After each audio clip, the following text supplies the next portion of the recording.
ভাল লাগিছে ইমান পুৰাণী এটা মন্দিৰ বহু বছৰৰ পৰা ভাবি আছিলোঁ আহিম বুলি আৰু আজি আহিবলৈ পাই এটা উৎসৱৰ সময়ত খুব আনন্দ মানে ভাল লাগিছে আৰু ঈশ্বৰৰ ওচৰত প্ৰাৰ্থনা কৰিছোঁ এই অঞ্চলত বসবাস কৰা সকলো ৰাইজে যাতে ভালে থাকিব পাৰে নিজৰ নিজৰ মনৰ আশাবিলাক পূৰণ হয় সুস্থ শৰীৰ লৈ সুস্থ মন লৈ জীয়াই থাকিব পাৰে আৰু এই অঞ্চলৰ ছাত্ৰ ছাত্ৰীয়ে যাতে ভাল শিক্ষা ল'ব পাৰে সকলো নিজৰ নিজৰ কামবিলাক ভালকৈ কৰিব পাৰে ইয়াৰ কাৰণে মই প্ৰাৰ্থনা কৰিছোঁ আৰু বিশেষভাৱে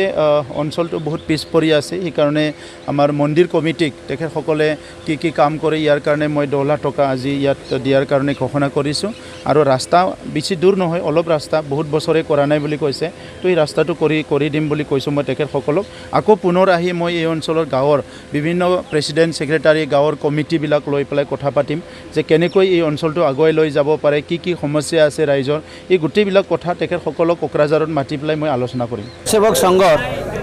আমাৰ এইখন অঞ্চলৰ এজন অধিকাৰী আমাৰ শ্ৰীযুত প্ৰদীপ বৰ্মন দাদাই আমাক সদায় এইখন মন্দিৰৰ লগত সংগতি ৰাখি যিমানকেইটা প্ৰগ্ৰাম হয় এই প্ৰগ্ৰামত তেওঁ আমাক আমন্ত্ৰণ জনায় আৰু তেওঁৰ আমন্ত্ৰণ মৰ্মে আৰু এই কমিটিৰ আমন্ত্ৰণ মৰ্মে আজি গুলিহাৰা গাঁৱত এই কট্টিমাৰী অঞ্চলত মদন কাম মন্দিৰত আজি আহি মই উপস্থিত হৈছোঁ আৰু মদন কাম একচুৱেলি শিৱ বাবা যিজন হৈছে আমাৰ এই পৃথিৱীৰ সৃষ্টিকৰ্তা আৰু তেওঁক আমাৰ কোচ ৰাজবংশীয় মানে জাতীয় জীৱনৰ এটা তাৰমানে অংশ আৰু কোচ ৰাজবংশী মানুহবিলাকে যেনেকা গোসানী পূজা কৰে মদন কাম পূজা কৰে বিশ্বহৰি পূজা কৰে আৰু ঠাকুৰানী পূজা কৰে ওইটারই একটা অংশ মদন কাম তো মদন কাম হৈছে মানে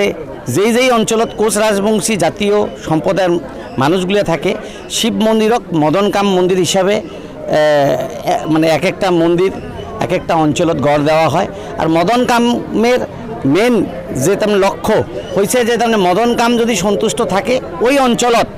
কৃষি এবং ওই অঞ্চলের সর্বাঙ্গীন উন্নয়ন সাধিত হয়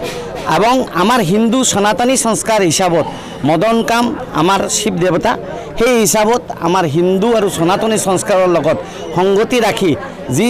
যিমান সম্প্ৰদায় আছে সবে মানে ঠাকুৰ আৰু মানে ভগৱানক তেনে আৰাধনা কৰা বা নাম দিয়া মানে আলাদা কোনোবাই ৰামেশ্বৰ কয় কোনোবাই বিশ্বনাথ কয় কোনোবাই বৈদ্যনাথ কয় কোনোবাই কাশী কয় কোনোবাই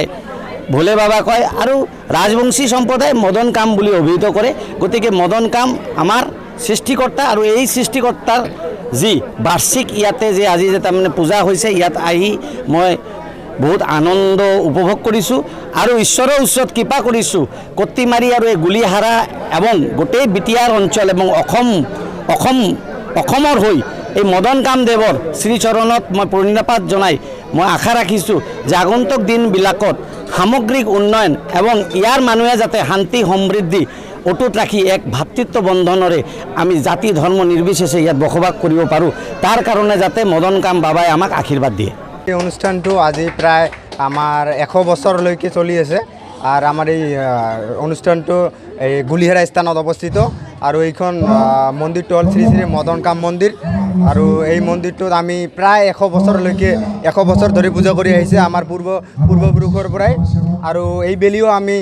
আগৰ দৰেই পূজা আৰম্ভ কৰিছিলোঁ পূজা কৰিবলৈ লৈছোঁ গতিকে আপোনালোকে চাইছে